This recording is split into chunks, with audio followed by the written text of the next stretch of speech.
Tulsa, Oklahoma. Community members in Tulsa's Greenwood district, the site of the 1921 massacre that wiped out a vibrant black business district when a racist white mob killed hundreds of African American residents, had a message for Vice President Mike Pence on Saturday: "Please stay away."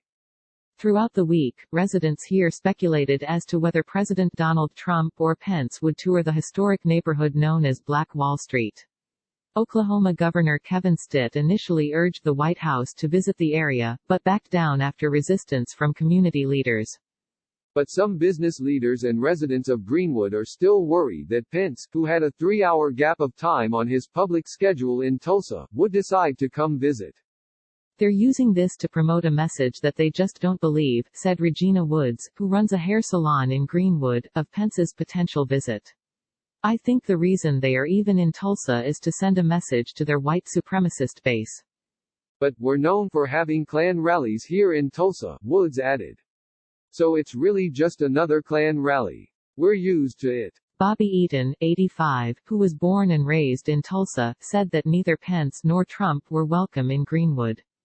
"It's an affront to me. I'd rather him stay away. He's not a friend to black people. I don't think he deserves to be able to come down this street," Eaton said, referring to Greenwood Avenue, which was once home to a thriving black business district before the 1921 Tulsa Race Massacre, one of the worst outbreaks of racist violence in American history.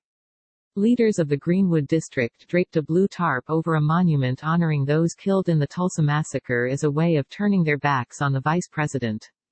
"You're not welcome here. Hate is not welcome here," said Tiffany Crutcher, sister of Terrence Crutcher, who was killed by a former Tulsa police officer in 2016, during a community event Saturday.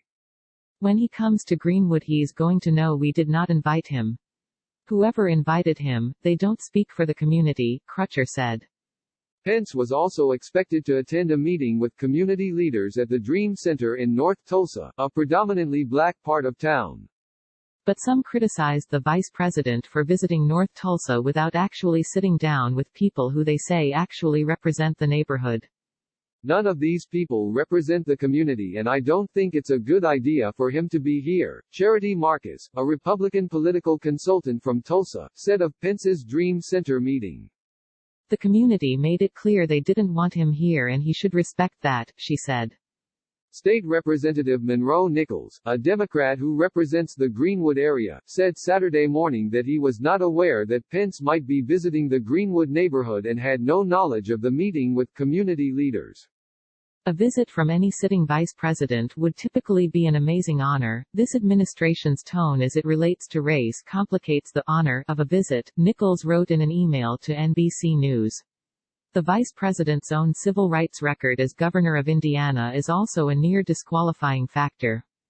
Pence's visit to Tulsa comes after he refused to say that Black Lives Matter during an interview on a Philadelphia television station on Friday, Juneteenth, the holiday that marks the 1865 federal order to free slaves in Texas and celebrates the end of slavery. Instead, Pence insisted that all lives matter in a very real sense. "Given Pence's inability to even say Black Lives Matter leads me to believe he just isn't ready to meet this watershed moment in our nation's history," said Nichols.